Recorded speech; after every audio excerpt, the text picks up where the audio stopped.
Γεια σας, ήθελα να σας παρουσιάσω μερικά πλοία. Αυτό είναι το Μέγα Σμεράλδα. Είναι το Μέγα Σμεράλδα από την Κόρσικα Ferries Sardinia Ferries. Αυτό είναι το φουγγάρο του, αυτή είναι η πόρτα, αυτές είναι οι άλλες συσκευές λέμβρες, αυτό είναι δρομοσές, πισίνα, ελικοδρόμιο, αυτό είναι άγκυρα, κόρνα, ραντάρ και εκεί πέρα είναι το σημείο που είναι ο καπετάνιος. Πάμε να σας δείξω το δεύτερο πλοίο. Αυτό είναι το MedStar, είναι ελληνικό πλοίο, αλλά αυτό έχει πάρει την παλιά.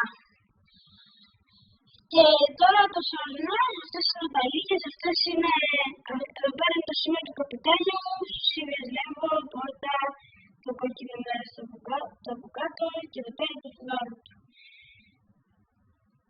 Και ήθελα να σας δείξω και το τρίτο πλοίο, το Cooling Line. Αυτό μοιάζει σαν μινιατούρα, αλλά το έχουμε κατασκευάσει εγώ με τον παπά μου με πλαστικά κομματάκια.